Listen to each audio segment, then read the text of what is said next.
Fala pessoal, tudo bem com vocês? Deu furacão na Arena Barueri, a estratégia do técnico Cuca funcionou. O Abel Ferreira reclamou muito do estádio e o Verdão teve uma jornada péssima. Vamos falar sobre isso? Palmeiras ainda não venceu como mandante no Brasileirão. Chega mais, eu sou o Chico Garcia, inscreva-se no canal e vamos juntos!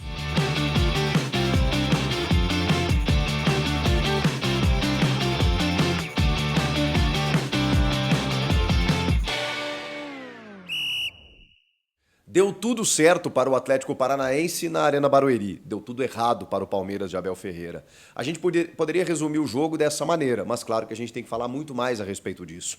Não foi, na minha opinião, por conta do estádio, do campo, do gramado que o Palmeiras perdeu o jogo. Foi pela qualidade do adversário. O Atlético Paranaense não é o líder do Campeonato Brasileiro por acaso. Não sei se vai continuar como líder, mas é fato que vem conseguindo bons resultados e bons desempenhos. Amordaçou o Palmeiras, utilizou uma estratégia muito competente, muito aplicada com seus jogadores e com isso ainda foi efetivo lá na frente, resultando num 2-0 que poderia ter sido mais. É bem verdade que o Palmeiras também gerou muitos ataques contra o Furacão e que teve na figura do seu goleiro talvez o melhor em campo, o goleiro Bento. Mas a defesa do Atlético também foi muito bem. E os jogadores do Palmeiras erraram demais. Vamos lá. O Palmeiras tinha alguns desfalques, como o zagueiro Murilo, suspenso, então ele escala o Luan, juntamente do Gustavo Gomes, com o Mike na direita e o Piquerez na esquerda. No meio-campo sem Aníbal Moreno, que teve um problema no olho. Segundo o Abel Ferreira, não é algo tão simples assim. Vai demorar para ele voltar, cerca de 10 dias. O Richard Rios, que eu imaginei que pudesse começar, segundo o Abel Ferreira, não estava 100%. Então ele fica no banco e entra na segunda etapa. Até consegue uma cabeçada na trave no segundo tempo. Ele abre o meio-campo com o Gabriel Menino e Zé Rafael. O Zé Rafael voltando de lesão e o Gabriel Menino não se encontra mais no Palmeiras, né? A verdade é essa, a sensação que a gente tem é essa. Com o Rafael Veiga na armação e lá no ataque ele coloca o Rony, mais como um centroavante referência, mas caindo pelo lado esquerdo, o Estevão começando o jogo pela direita e o Endrick vindo de trás, arrastando, driblando, como bem é da sua característica. O Palmeiras no primeiro tempo controlou o jogo, em termos de posse, em termos de volume, criou boas oportunidades. Os garotos foram muito acionados pelo lado direito em algumas triangulações, né? Com o Estevão, o Endrick vindo de trás e mais o Rafael Veiga. O Palmeiras chegou em alguns momentos, mas nas poucas vezes que o Atlético Paranaense chegou, ele sempre foi perigoso. As melhores chances do primeiro tempo foram do Atlético, mesmo com o Palmeiras dominando o jogo, sendo proponente, jogando em casa e querendo buscar o resultado. O Atlético Paranaense do Cuca tem uma estratégia muito bem definida para esse tipo de jogo. Tem jogadores que fazem e conseguem fazer uma transição muito rápida para o contra-ataque. Então, quando a bola caía no pé do Fernandinho, por exemplo, que é um maestro nesse meio campo do Furacão, ou do Eric, que é um motorzinho, a bola rapidamente chegava até o Coelho, por exemplo, do lado esquerdo ofensivo. Num setor em que o Palmeiras costuma, digamos assim, ser vulnerável.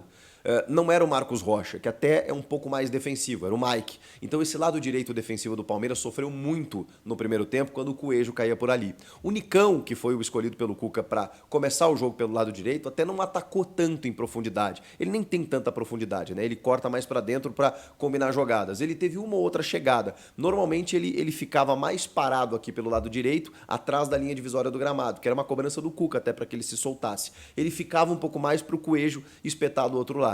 E aí você tem o Pablo, que é um jogador que todo mundo conhece, que faz muito bem o pivô, que vai bem na referência e que inclusive segurava muitas bolas do Atlético lá na frente. Mas as transições do Atlético eram muito competentes, eram muito eficientes. Em 3 toques na bola, o Atlético estava obrigando o Everton a fazer uma defesa, invariavelmente. O Everton salvou o Palmeiras no primeiro tempo. Mesmo que o Palmeiras tivesse chegado, uma outra chance tivesse construído, o Everton é quem trabalhava mais no primeiro tempo. Mesmo assim, o Palmeiras teve a chance de ir para o intervalo com 1-0.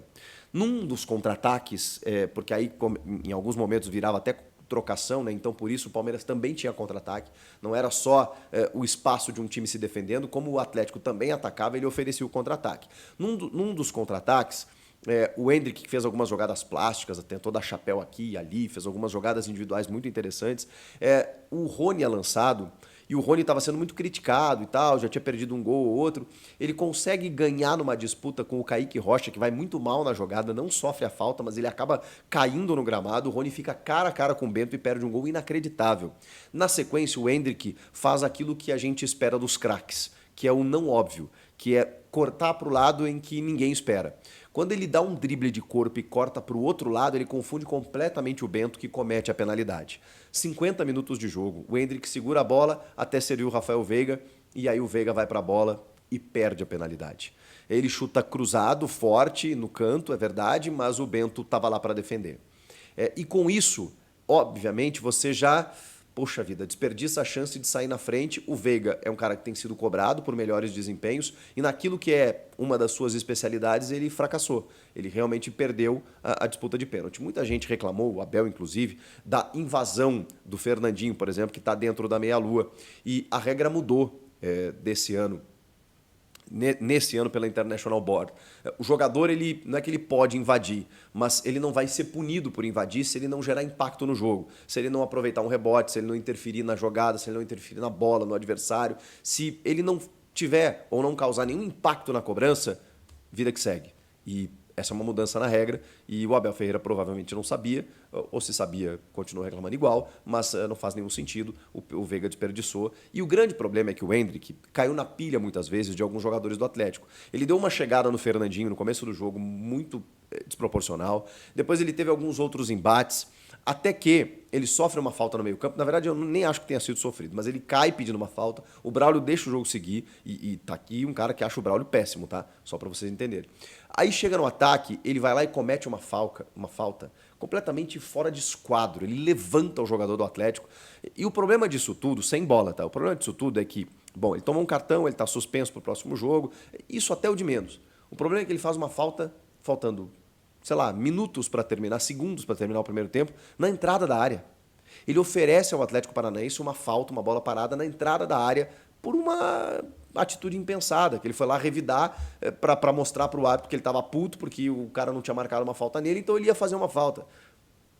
E ele comprometeu, porque aí o Pablo, aquele mesmo que eu citei, vai lá e cobra com desvio, engana o goleiro Everton e faz o primeiro gol. Então o Palmeiras sai de uma possibilidade de 1-0, de ir para o intervalo ganhando, com ir para o intervalo perdendo, por conta de uma atitude irresponsável do seu principal jogador hoje, que é o camisa 9, Endrick. Eu até achei que o Abel pudesse dar um puxão de orelha no Endrick e não trazê-lo para a segunda etapa, né? Ele já vai estar suspenso para o próximo jogo, ele já está se encaminhando para ir para a Copa América e depois Real Madrid. Então, tipo assim, pô, o cara, ele digamos assim, ele comprometeu, né? Porque ele originou o gol do Atlético Paranaense. Mas nos primeiros minutos a gente já percebe por que o Abel não tirou o Endrick, né? Porque é dos pés dele que saem as principais jogadas do Palmeiras, né? Então ele tem um lançamento na sequência do Everton de 80 metros, que a bola tá caindo assim e ele consegue o domínio. Quando ele consegue o domínio, ele bota na frente e faz o Esquivel, espera o Esquivel fazer a falta nele, segundo o amarelo, ele expulsa o jogador do Atlético. E o Atlético jogou, vejam só, já ganhando por 1-0, com 30 minutos para mais, com um jogador a menos. E aí o que o Abel faz? Nos 9, 10 minutos ali, quando ele começa a perceber as trocas, ele fala, bom, vou tentar ganhar um jogo, vou tentar virar esse jogo, o Palmeiras afinal é o time da virada, é o time do amor. Ele vai lá e tira o Luan, tira mais um zagueiro, ele só tinha dois, né, o Gustavo Gomes e o Luan. O Gustavo Gomes estava aparecendo muito na área, no setor ofensivo, porque ele apara cruzamentos, né, para ser tipo um atacante. Ele tira o Luan para colocar mais um atacante, que foi o Flaco, se eu não me engano. Isso, ele tira o Luan para colocar o Flaco Lopes. E aí, até pelo cenário que o jogo se construiu, você tinha muito mais bola aérea, o Flaco seria um jogador importante para isso. Bom, depois ele faz outras trocas, né? Ele tira o menino e bota o Rios, tira o Estevão e bota o Luiz Guilherme, bem aqui colado no lado direito, onde o Estevão estava jogando realmente, e tira o Rony para botar o Lázaro.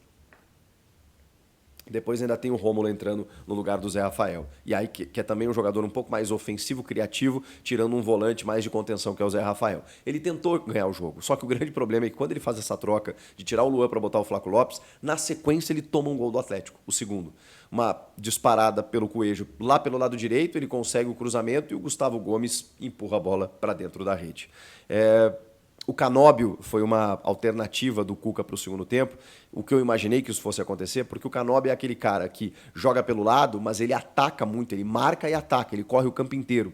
Então eu imaginei que ele fosse colocar o Canóbio, e o Canóbio foi a estocada final, né?